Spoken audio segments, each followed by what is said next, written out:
Sripriya. Bright educational കൺസൾട്ടൻസിയിലെ senior student advisor ആണ്.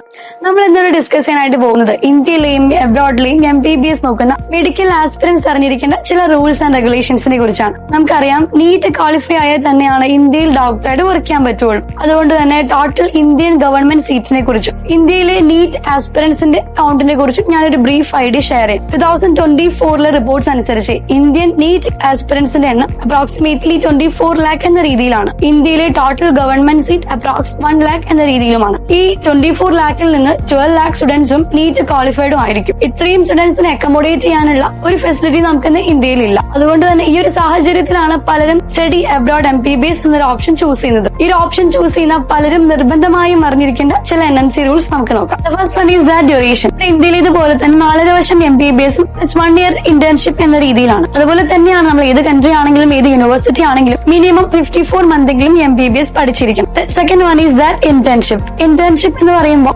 MBBSക്ക് ശേഷം കണ്ടിന്യൂസ്ലി നമ്മൾ പഠിക്കുന്ന അതേ കൺട്രിയിൽ അതേ യൂണിവേഴ്സിറ്റിയിൽ തന്നെ കണ്ടിന്യൂസ്ലി 1 ഇയർ ഇന്റേൺഷിപ്പ് ചെയ്തിരിക്കണം. The third rule is about medium of instruction English ആയിരിക്കണം. ഏത് കൺട്രിയിലാണെങ്കിലും ഏത് യൂണിവേഴ്സിറ്റി ആണെങ്കിലും from the beginning to end വരെ നമ്മൾ പഠിക്കേണ്ടത് ഇംഗ്ലീഷ് തന്നെ ആയിരിക്കും. The fourth one is that license. നമ്മൾ ഏത് കൺട്രിയിൽ പഠിക്കുകയാണെങ്കിലും ആ കൺട്രിയിൽ തന്നെ ആഫ്റ്റർ MBBS ഡോക്ടറായി വർക്ക് ചെയ്യാൻ ലൈസൻസ് പ്രൊവൈഡ് ചെയ്യുന്ന ഒരു കൺട്രി ആയിരിക്കണം. Next one is that WHO ECFMGയിൽ ലിസ്റ്റഡ് ആയിട്ടുള്ള യൂണിവേഴ്സിറ്റി കൂടിയായിരിക്കണം നിങ്ങൾ ചൂസ് ചെയ്യുന്നത്. ഇത്രയും NMC ബെഞ്ച്മാർക്ക് മീറ്റ് ചെയ്യുന്ന യൂണിവേഴ്സിറ്റി ആണ് നമ്മൾ സെലക്ട് ചെയ്യുന്നത് എന്ന് നമ്മൾ ഉറപ്പുവരുത്തിയിരിക്കണം. എന്നാൽ തന്നെയാണ് നമുക്ക് ഇന്ത്യയിൽ ഡോക്ടറായിട്ട് വർക്ക് ചെയ്യാനും സാധിക്കുകയുള്ളൂ. ഇനി വരുന്ന ഓരോ വീഡിയോയും നമ്മൾ ചെയ്യുന്ന MBBS കൺട്രീസിനെ കുറിച്ചായിരിക്കും നമ്മൾ ഡീറ്റെയിൽ ആയിട്ട് എക്സ്പ്ലെയിൻ ചെയ്യുന്നുണ്ടായിരിക്കും. So that stay tuned.